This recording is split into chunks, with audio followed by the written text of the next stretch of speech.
All right, well, stopped by my favorite junkyard out over here, Everett's Auto Parts, Brockton, Massachusetts, and going to help my buddy put a motor in his boat. It's raining now, so I'm gonna try and make this quick, but I always check in to see what's out here, and there's a couple of things. They're rough, but they have some cool things. So I know it's not a fastback, but good set of wheels. I think it's a 9-inch. I can't get under far enough to confirm if it's an 8 or a 9, but it looks like a 9 to me. 17-inch torque thrust. It's got some sort of 302 based small block Ford.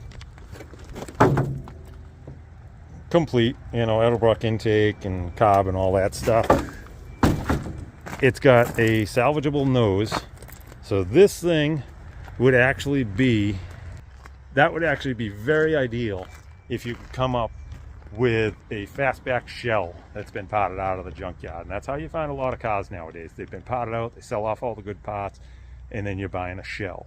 If you could buy a fastback shell that's got all your glass, all your trim, complete nose, complete drivetrain, suspension parts, and all that. Floors are gone. Like, this thing is in rough shape in here. As you can see, there's no floors and stuff, but it does have the bucket seats, it's got door panels, it's got a complete dash, it's got a lot. So that's where the value in something like this is. Somebody may say that's not fixable, and yeah, pretty much you wouldn't invest to fix one of these. But if you found a shell, that thing is a gold mine. No price on it yet. I think a bunch of these just came in. Then we got this 73, I think, Charger, and I don't know if these are factory or is this the power bulge hood. I'm not super keen on the Mopars, but it's just a small block car. It's got a Performa RPM intake, I think. Headers, automatic. It is an AC car. It is all here, power brakes, cruise control, all that. But she is a little bit on the rough side. She does have disc brakes in the front. And it's got the console. But I thought the passenger seat was missing. It's right there. Complete dash and stuff like that. And if you know anything about these cars, this is where it's at. There we go. It's got the Dana rear end. I don't know. I know like a 68 to 70 Charger, Dana rear end is worth big money. I'll have to look into seeing what these are. But that's the second new one that was here. And then this thing, honestly, what is this thing? I don't even know what this is. Being totally honest, is this?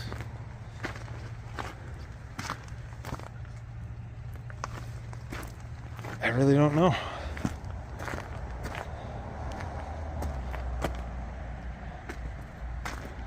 I couldn't tell you on this one. I'd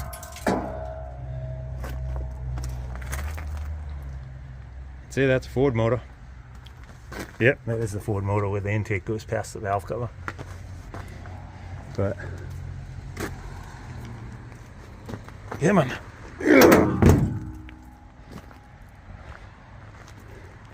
But she's missing a lot. Missing too much, I think, in my opinion. And pretty rotted.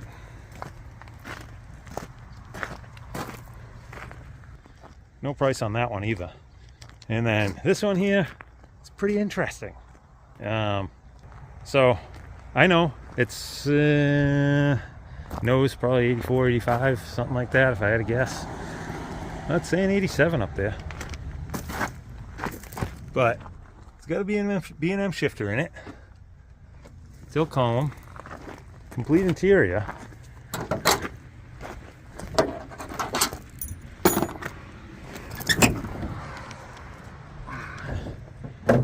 Does have a complete small block in there. It's got an aluminum timing cover. It's got headers, aluminum intake, cob, stuff like that. Somebody deleted the heater box.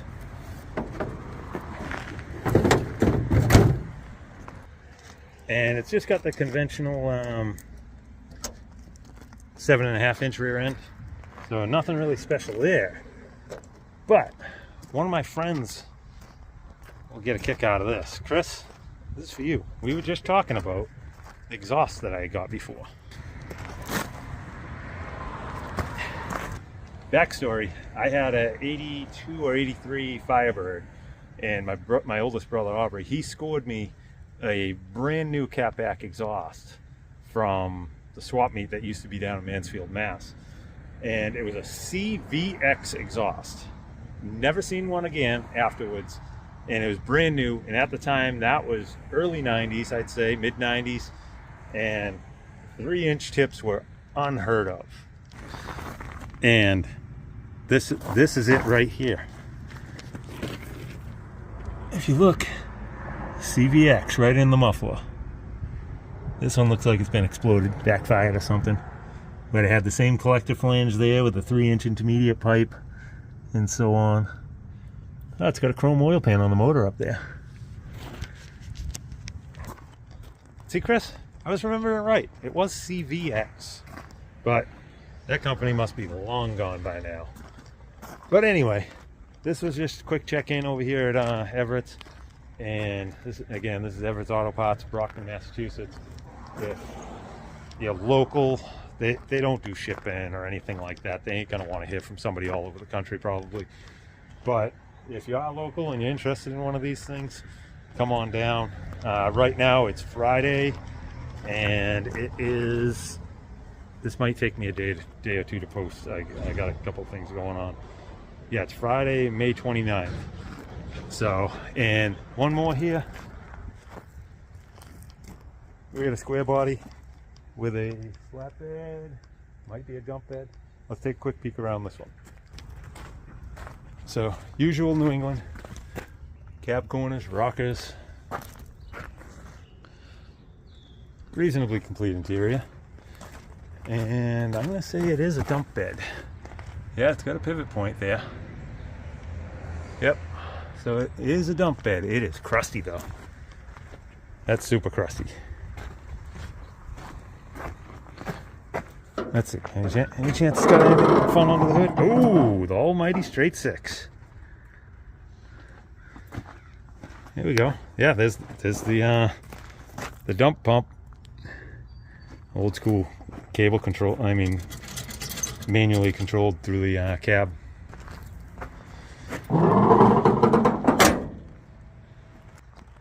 Good stuff. Well, that's today's walkthrough down here, and let's see if I can put anything else in with this. But I got to get to my buddy's shop. I think it's just about time we're gonna get started, and I think I'm like 15 minutes away from that. So I'm gonna go get this done. Hope you guys enjoyed today's check-in, and see what else happens. If this is the end, thanks for stopping in and checking in and watching. I appreciate all you guys. Yeah, check and see if the CJ was still here with the big lift kit in it. That one's gone, but there's a different YJ here now. And this one looks like it's got a little bit of a lift kit in it, but it's older. Everything's crusty, but it's got the disconnect sway bar links and the drop pitman arm in it, and recent calipers in the front, and somebody put a Explorer 8.8 in it with the disc brakes in the back.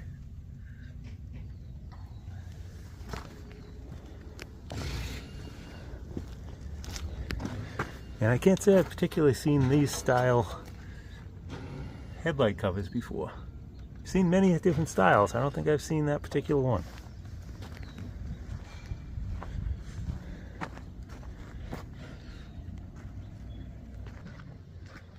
Yeah, so that's something I haven't thought about. That's a common conversion with the Explorer 8.8 rear end, because you can get them with the 410s, 373s, and something else with a limited slip and disc brakes for short money.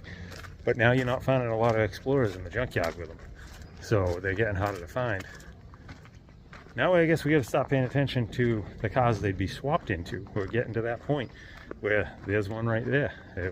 That one was swapped and now it's in the junkyard, so that might be a 410 limited slip disc brake Explorer rear end sitting right in that thing. And you never know, it's got a little bit of a lift kit and the rear end swap. It might have a slip yoke eliminator already in the transfer case or something. I didn't dig under there that far, but keep your eyes open. You never know what you're gonna find in the junkyard. I almost forgot to check their other yard. I forgot to check last time. But over here, they have some older cars that'll usually be over here. Sometimes you can ask about these. I don't know if these are filtered through, they're waiting for paperwork before they put them on the other side out for sale. But there's usually a couple of cool kits. Now, I don't know what that is, but it's got the good visor on it. That's a pretty cool looking car. Shame it's missing the hood. Got something else cool behind it. There's actually a couple of cool things behind it.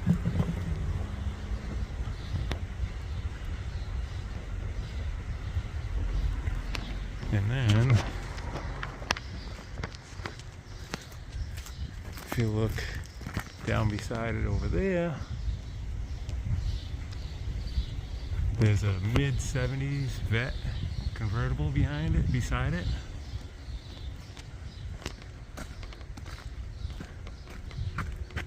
And then there's something else over here. I'm not sure if that's a Packard or what that is.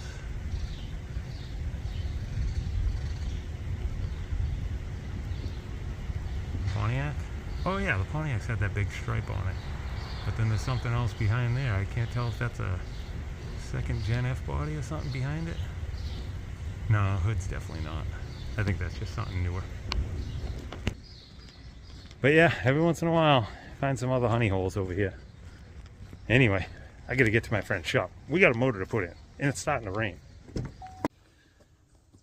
So, when I recorded this video, it was like, I think it was like 4:45. Chipmunk over there. But it was like 4:45. They were the used car department there was just about to close, and I was rushing to get to my buddy's place to help him swap a motor, and a bunch of my buddies were showing up. And I think I have a handful of pictures I can stuff in right here.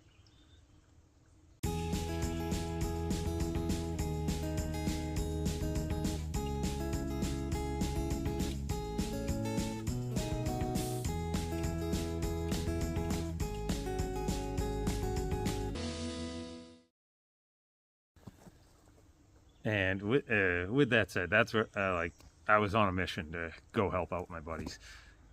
So I drove away from there. I called them, and they didn't have prices on the car yet. The owner of the company, I think it is, makes the prices on those cars.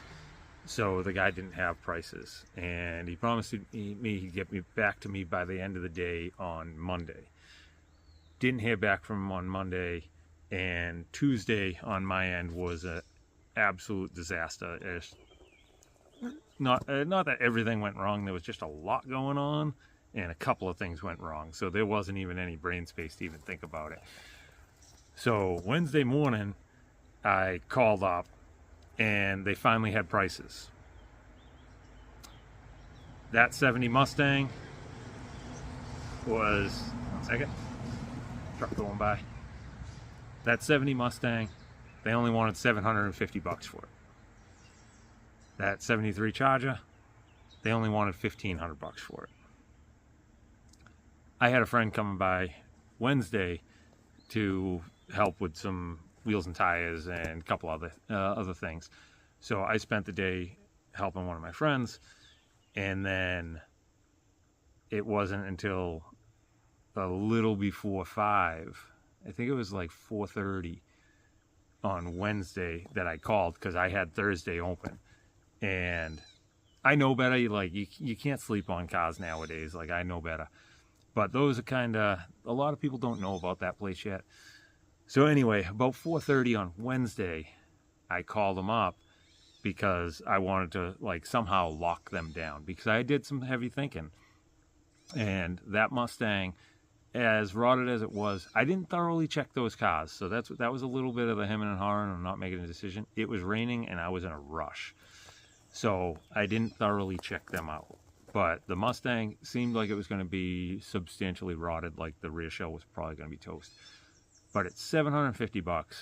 Even if I got it and just potted it out, I could easily make $750 between the wheels and the front nose, and could give you guys some car content and give myself a little bit of fun, because I enjoy a bunch of the old car revivals. So even if I just like had a little fun playing with that, get it running, see what the motor was, see if it was any good, see if I could drive around my property, whatever. That's like what I enjoy doing, even if I'm not on camera.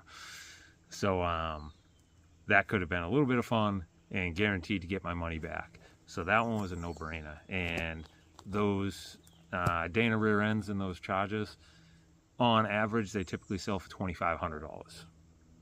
That was a no-brainer. And I did look up, that hood was the power bulge hood, and that power bulge hood, an aftermarket replacement, is over $1,000, and that one was in pretty good shape. So I mean, what's that hood worth? I didn't see any used ones for sale, and aftermarket one's $1,000. I'd be willing to bet you could get $500 out of it anyway, because it wasn't rotted. So realistically, like, that was a complete car. You could have put an 8 1/4, an 8 3/4 in there that you could have picked up locally for $200. Sold that rear end for $2,500, and sold the hood for $500. Probably picked up a stock flat hood for $100, and do some body work to it, get it up and running and driving, and do a quick paint job on it, and you could probably sell that for $5 to $7 grand, depending on how it came out. So like, there was some money to be had, plus fun, like the fun of like, will it run? Why was it parked? Like, is the tranny bad? Is the motor bad? Like, does the motor have work done to it? They both had aftermarket intakes. So I talked myself into it, and I had called up Wednesday night to see if I could lock them down, and at that point they were already sold. So had they gotten back to me Monday, like say midday, I would have went and got them Monday afternoon. But like I said, Tuesday was a disaster. Wednesday I was helping a friend, and I don't bail on my friends if I can avoid it. So so I missed out on them. Shame on me. It is what it is. There'll be other fun stuff going on, and I have projects to play with at the moment. These were just really good deals, and I like hopping on the good deals because I know I can make money on them, if nothing else, break even on them, and that's the name of the game. Being able to have fun at no cost, if you can break even, that in my book is a win, because I enjoy the car stuff. So anyway, there are deals out there. You just got to keep looking and keep hunting and keep checking in on your local places and stuff like that. So like with this one, like I said, that Charger, they wanted $1,500. The Mustang, they wanted $750. Possibly, I don't know. I've never tried to like bundle and save over there, but there's a solid chance you could have got both of them for $2 grand. If you said I want both, would you do $2 grand? They'd knock $250 off of it, probably. So that would have been a good deal. Both of them had titles. And the blessing with those is they were, I talk about it all the time, complete cars. Like, you're not looking for different pieces of trim. You're not looking for brackets. It's not taken apart, missing stuff. Those two cars were 100% complete. And like, I'm going through it with this, like this 60 Caddy. This needs a handful of trim pieces and dash pieces and stuff like that. There's almost nobody with 60 Caddy parts. 60 Caddies are almost alone in everything. All their trim is pretty much specific, except for like up around the windows and stuff. That'll be the same 59 and 60, but almost all the trim I need for it is specific to a 60, and a lot of it is specific to a 60 Caddy 4-door flat top. So regular 4-door doesn't fit, and 2-door doesn't fit. And then also that 55, I need some trim pieces. I need headlight bucket assemblies, headlight trim rings, grill, taillights, taillight trim. There's no interior, so I'm going to need window cranks and door handles and door pulls and window sweeps and all type of stuff like that. So buying them complete is huge. So even if they're like kind of like a crusty project, but they're complete and it's something you want and you can find a potted out shell afterwards, that's where those things have a gold mine. But anyway, I appreciate you guys checking in and checking out this video. Again, keep checking on your local places. You never know when you're going to find a deal. And in my opinion, those two were smoking deals for what they were. And there's a chance that that Mustang could have just needed floor pans and a couple of patches here and there and could have been back on the road. Maybe. I don't know. Like I said, I was in a rush and it was raining. But anyway, keep checking them. Save these things from the grave. And hats off to that junkyard and a handful of other junkyards that will sell the cars out of the yard and not just insist they get potted out and crushed, which I know sometimes it's a state legal requirement because they don't have a used car license and stuff like that. But it's good to see that people listen and like they will let cars get saved from time to time. So get out there, save them, have some fun. And if you don't mind, subscribe to the channel, like, comment, whatever you can. I'd love for this channel to take off. If it can take off, I can give you more solid car content as I go. Still working on my house project. Garage still needs to be torn down and fully built, so there won't be any huge car content at the moment. But once this is all done, as long as there's no tragedies, there will be a lot of fun car content coming from me. So anyway, I appreciate your time, and like I said, if you can comment, subscribe, like, share it. Sharing, I think, is the biggest thing. I appreciate you all. Thank you very much. Have a great day. Get out there and play with your project.